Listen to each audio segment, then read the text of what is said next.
that was making 15.50 an hour.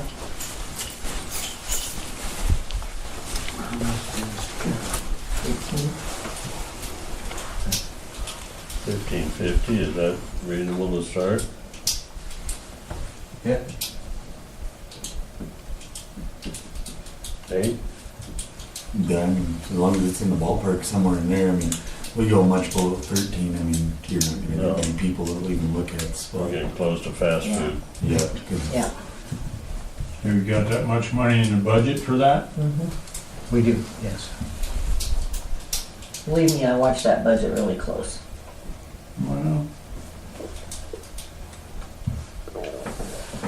Well, it's my privilege to ask them kind of questions. I know. That's good. Yeah, So, and that's what we look forward to. We need people to One of come the and ask people questions. that pay for that budget. Yeah. So what about 90 days, 15.50 an hour after 90 days? So he's on probation for 90 days. Mhm. make it 60. Because we're going into summer. Yes, we are, and we're getting close It's to gonna be budget pretty sessions. About 2 months, we're gonna know Yeah, we'll whether or know, not he can do anything. Mhm. because we're gonna have to hit it running.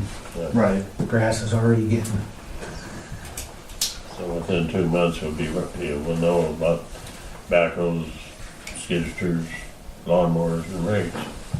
yeah. So after what, 60 days? I agree on that, that's a good call.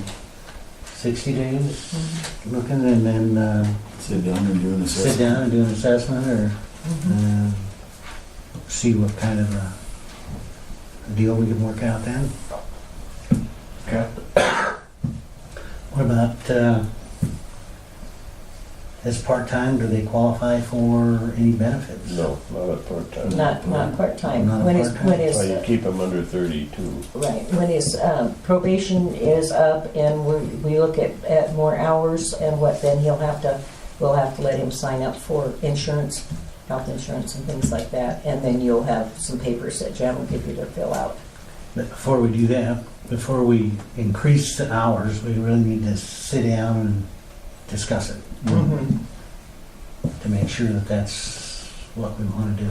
Mhm. Because sometimes during the wintertime, it's pretty slow. Yeah, I'm sure, it might be And just. right now, you could probably, it's not beyond working in, 110-hour weeks, Yeah. trying to get caught up and trying to do this stuff, because Yeah. For Well, I know this October, year should be Jeremy busy. all by himself we had that, so much snow and so much freezing and hard. everything, he was just hopping from 7 o'clock in the morning, sometimes 3 o'clock, getting up at 3 o'clock in the morning and plowing off the railroad tracks and drifts and everything else. And so there are times, Right. yeah. when you'll have that extra work that you need to do. And I personally would like to make sure that when you're out mowing, we don't have one guy on a lawnmower and one guy in a pickup watching. No, it'll never happen. Yeah, that's what Okay. you said. Jeremy is pretty picky about how those park and everything else is taken care of, so. Yeah. Good. Just I used to get aggravated. Got another question to ask. You talking lawnmowers, you guys gonna take care of the weeds and stuff that's on the street side of the sidewalk? Where's that, where? Up and down the whole Up and down town? School Street.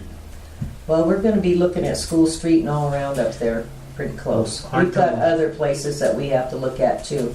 Well, I'm talking about on the street side of the sidewalk. I That's take a care of dis- everything on the other side of it. That's a discussion That's for city another time. property out there that I park on. I don't think it's my property.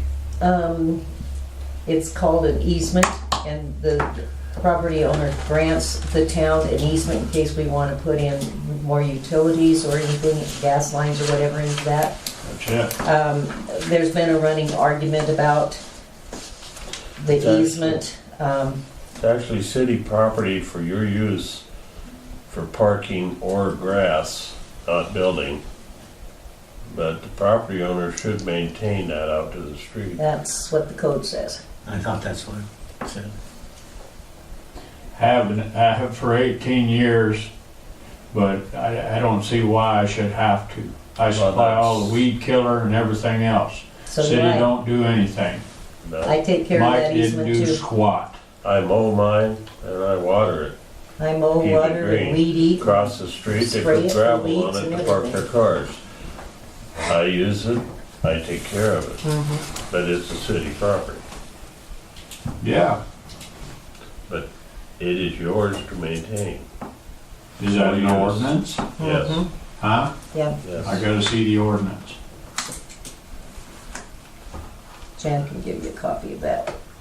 Have to be researched though. That is pretty standard through any city you're in. But that's not what we're discussing. No, so. do So we- I'd make a motion that we accept his application and offer him the job, I'll Yeah. second it. Okay, I have how a, much per hour? $15.50 At 15.50.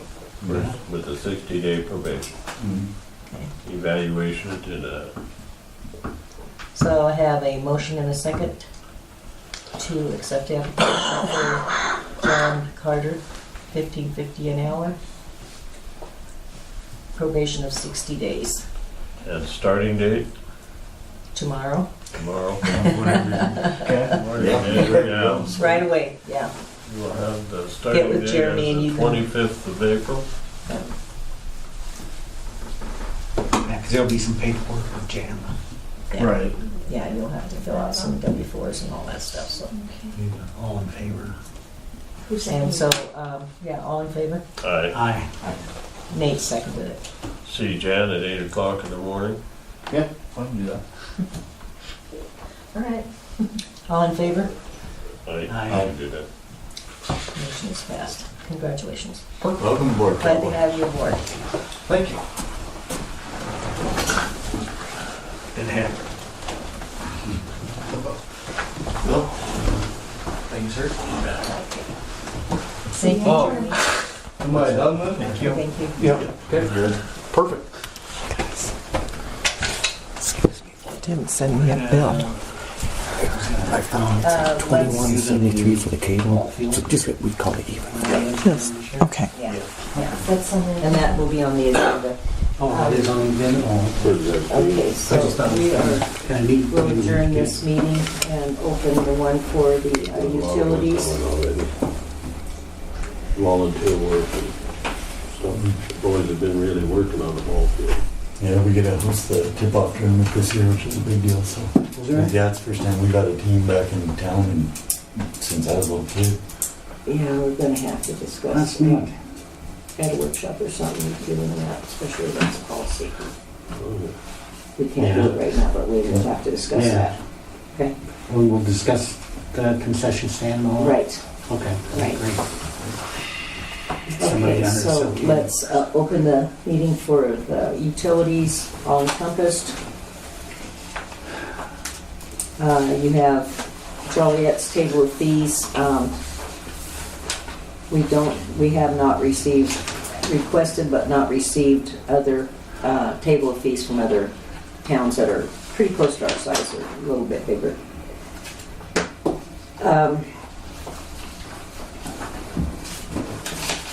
You guys can look through that, but in the meantime, let's go through, Jeremy and I have talked about this because there are a lot of valves and curb stops and things like that that we just can't find. They're not mapped, they're not done. So we would like to discuss to locate and map all the valves, shutoffs and curb stops, and possibly adding a GPS app for Jeremy's phone. That way we'll have a actual map of where everything's at without having to go and mark every single curb stop in town and every single shutoff and things like that, so that he can have that and it will be on the computer. And if somebody calls and needs a shutoff, if Jay is not here, if Jeremy's not at hand and Jay is, then all he has to do is go on the computer, pull up the GPS, can find it's mapped already on that curb stop or on that computers. program so that he can go and find it easily without taking a metal detector and all that stuff.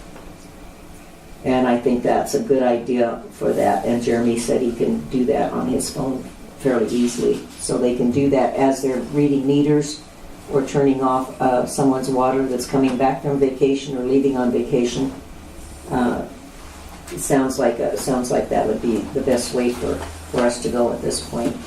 And it might cost us $5 extra on the phone bill every month, but I think it's worth it. But we're still gonna have it on the map. Right. It's gonna be documented so that in Mhm. case the phone gets run over. Yeah, I mean, an emergency if they're both out of town. Mhm. Yeah. Exactly. We have to go over delinquent accounts and act on those, guys. We're a business. We need funds to run the town on, and so we're going to have to go over those accounts soon with a workshop or something and look at those delinquent accounts. We have quite a few. I've discussed it legally with the judge and the town attorney. The town can and will legally send out notices if those accounts are not paid up within a limited time. Then the town will put a lien on that property. We've got some properties that haven't paid their town accounts for 3 years, and that should have been taken care of long ago. That's another one of my little pains in the rear, because I don't understand. It's inexcusable that those things were not taken care of long before this. We have quite a bit of money tied up in utilities that haven't been paid. We also need to look at the possibility of maybe having deposits put on the utility accounts. If they leave unexpectedly and leave us with the bill, at least we have that deposit to put toward the bill to help pay for those accounts that haven't been paid when somebody just ups and leaves. Just about everybody does it. I don't understand. The deposit would always be kept in a separate account. If they're paid up, when they move, they get their deposit back. So it's something that we need to also Quite a discuss. bit of extra paperwork, isn't it? I mean, No, it's not. It really isn't. It's all done on computer. It's just boom, boom, boom.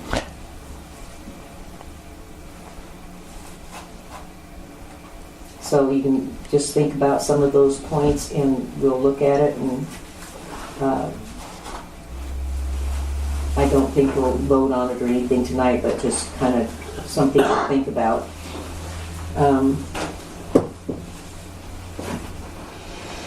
We will be, this next billing period, we're sending out notices, and we have delinquent tags that we will put on the door.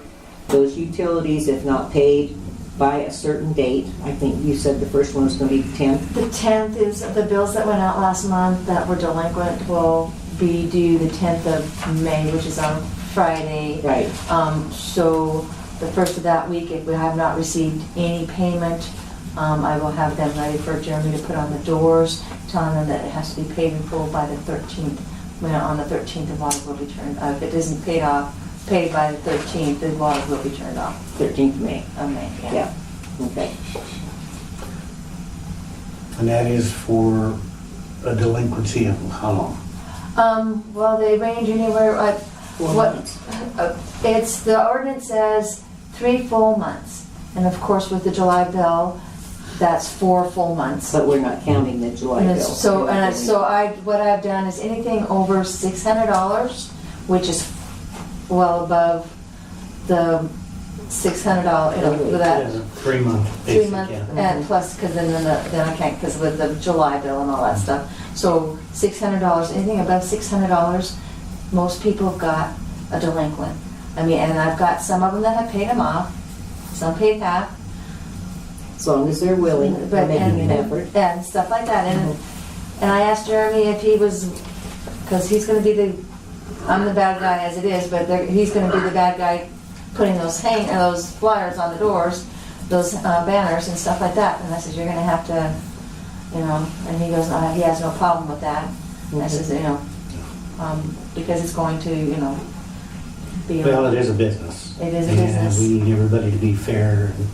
And we have, Of course, as so. soon as Jackie gets back and I get back, I will sit down with the judge and we'll go with some of those delinquent ones that have not paid in years and have her file names against those properties and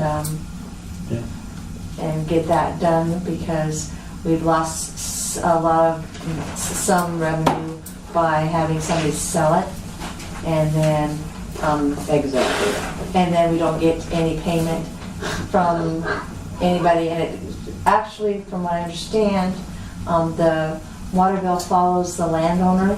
So if anybody buys the property, they got to incorporate that expense, which I don't think is No, quite. Well, I can't say it because life is not fair, but I don't think it's right because they're already,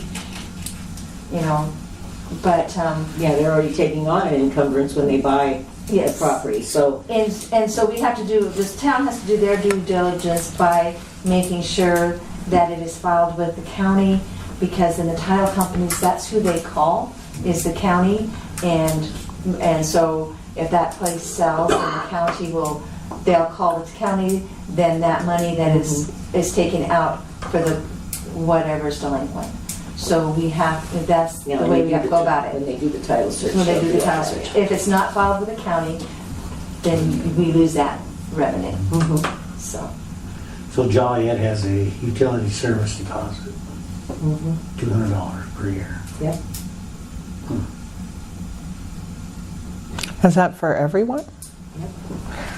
The reason Per year though, that's per installation. the reason I ask that is generally It's per year, but I can't see him having to pay $200 a year. No, usually the deposit is one-time deposit, and then Yeah, when well, you it leave says the per- residence, then you get your deposit back, or it's applied towards your That's what it outstanding says bill. here though, but per year.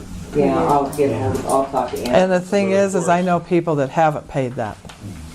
So I mean, if you generally, like if you own a house, you have a bad credit rating and you call up MDU, you're required a deposit. But if you don't have a bad credit rating, you're not required a deposit. Yeah, well, what we're looking at are the people that move in and 3 months later move out and they haven't paid, or they live here for a year, they rent a place, and we have quite a few of those, and then boom, they leave, and they leave the landlord with $1,000, $1,500 water bill, which he's responsible for, and I don't think that's fair. I think the renter should make a deposit, and then they are responsible, and then we can go after them. But you have it in your ordinance of the landowner. It is the state law. It is the state law that it is the landowner. I know. It is the landowner. That is their responsibility. That is why we've changed a little bit. So the people who most renters like their name, a bill sent out to them, because a lot of times the landlords do not send out the bill. Yeah, they don't. They So- normally do that. so we've changed that, Builds so- it into the rent.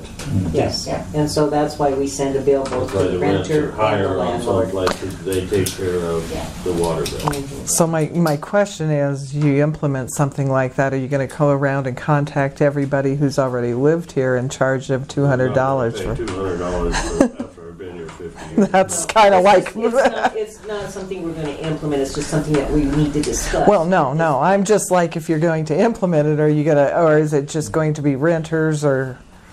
Just- Yeah, no, it's, we've had people here for 40, 50 years that have lived in the same house forever, so. So there'd have to be like a grandfather clause or something in there, so that it is, Yeah. that it would So start at a A certain new date. person that moved in and they would be charged. Yeah, Yeah. so we'd have to come up with a date that says, okay, from this date forward, this is what we're gonna do, anything Yep. past that. Yeah, it's just something that we need to discuss because of the accounts. And, it's just not only the renter's accounts, but we have people that actually own the buildings that have paid for long time. But you always have that option to put the lien against them very Yes, easily. and with it, we will. So, let's see. The only other thing that I would like to discuss and let you guys know about at this point is Bear Creek Electric, or Beartooth Electric, will be replacing an electric pole that, because our water tower is with Beartooth Electric for their thing up there. And they're going to replace that electric pole, probably not for another couple of weeks because it's been so wet and nasty. If they need to, they will bring in a generator so that we don't lose any power going to the tower. But checking with Spencer and Jeremy, we should not have a problem with our water being No, not, you know. it should have enough water in the coverage. Right. Yeah. So it'll be for the better part of the morning. So we should have enough in there that we aren't going to have to worry about any water usage being. Speaking about the tank, have we looked into having it cleaned? I've been in contact with Sam, this guy that he calls me like once a week, but we need to discuss that. We can't discuss that at this point. No, but, well, yeah, we can because it has to do with utilities, but we can't discuss actually or vote on having it cleaned. But we are going to have to discuss it at a workshop and find out where we're at in the budget so we can get that done. It's been 5 years and we're due to have that cleaned, so. So we need a special workshop. Be able to vote on it. Right. Set up to Yeah, do that. and get that done, so. Okay. Okay, so you guys are looking over the table of fees and, What is this something you drew up? yeah, I did this a long time ago and I was just sitting down going through on the computer looking at other towns and what they charge and We have a I tap. kind of averaged it out. We have a tap fee and then you have a connection fee. Well, the tap fee and the connection fee is because we connect them to the main, but we also connect to the lines that they put in from their property. That's what you do when you put the Are those tap fee. copies for us? Yeah. Okay. But this is, yes.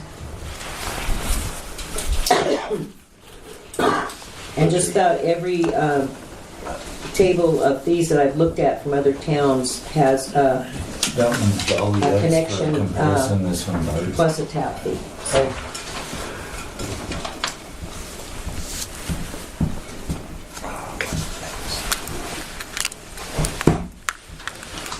but you guys are the ones that are going to have to study this and go over it and kind of do your own research on it and see where you're going.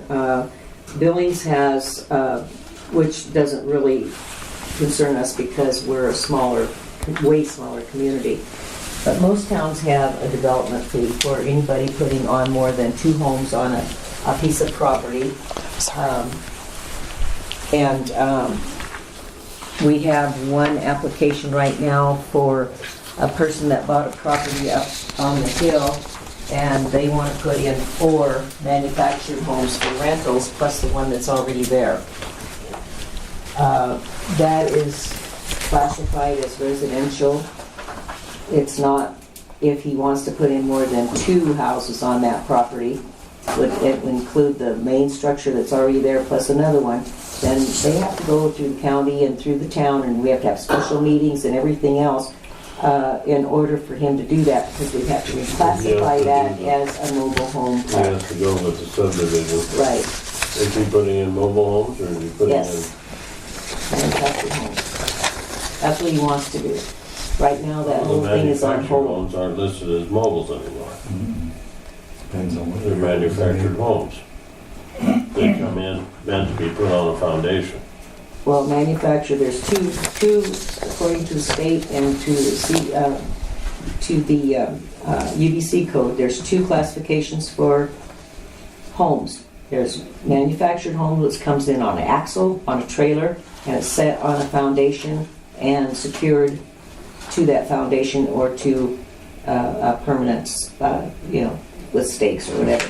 Then there are what they call modulars, which are brought in also in sections on a trailer, but they are actually put on a permanent foundation and they stay there. It's like a, you know, Yeah. they don't even classify them as mobile homes anymore unless it's a motor Modular homes, you home or could a be talking RV. about those, so if you brought those in, those would be, but still you'd have to get a subdivision. Right, he'd have to go through the county to get subdivided and all that stuff, and then Was we'd it have in the to, city limits up there? yes.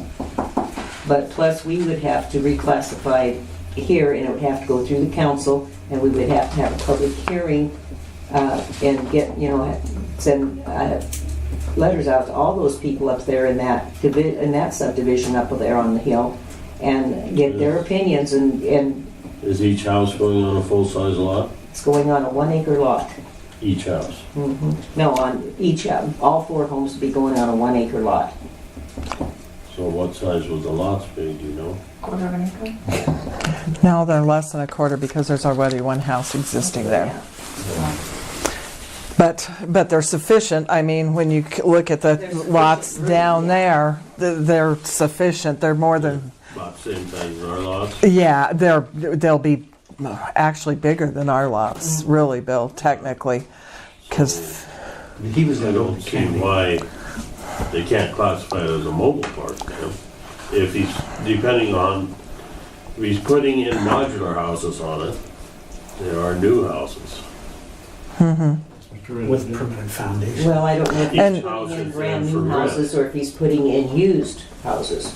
well, and the deal is the one lady that wanted to put in a house there, hers qualifies as the less than 10 years. And the other thing is that specific street there, they all are permitted there. So I guess my deal is, Well, that was my question too, but they're all singular homes and, you know, on each have their own lot. Where is this really? It's on Cactus. it's where Well, you know where, how. Rhonda Beekler and Mike Beekler used to live in that, and then Elmer bought it. It's Yeah. right down at the end of that street up there. Oh, Cactus Drive. yeah, Cactus Drive. It's on that cul-de-sac. Yeah, yeah, that cul-de-sac right at the, and you can see it right across from the school there, but it's a full acre lot. So yeah, it just basically falls into the deal where we have written up where the trailer has to be a certain year new to qualify to go on the land. It's back behind that ditch a little Right ways. now, we have to You can see reclassify it. that whole Right, like subdivision would still as have to meet a mobile home park, and that might not be Is that what on they want Elmer's it to be. property? Yes, Old property? it's on Elmer's old property. So right now, he's got an application in for that, for the zoning, which has been put on hold until we get all the legalities and stuff straightened out and where we have to go with it, because, and that was my question too, to Forrest when I talked to him at the county, and because we had one person, and I can understand his frustration because he has a beautiful home, and, but every single, almost all the properties up there, except for maybe 4 stick-built homes on that whole hillside up there, Well, it's when, are manufactured homes. And they're on permanent foundations, and they'll be there forever. But I'm not, There's you a know, lot of regular houses on there, up on that hill. where he has his house, there was regular houses. yeah, yeah. Some of them are older than we are. Right, right. But there are a lot of manufactured homes up there on permanent foundation, and they've been there for a long, long time, so. Oh, yeah. You know, but the way the county looks at it, if he's going to put 2 or more manufactured homes on that acre, then he has to go through the county, he has to subdivide, and he has to get classified by the state as a mobile home park. And we can't do anything until it comes to us, and then we have to vote Those on it. people that were in here, they were planning on either double wide or mobiles. So It'd have that's, to be a trailer it's park. gonna be, yeah, it's gonna be something that we're gonna have to look at really close and have the county inspector come over.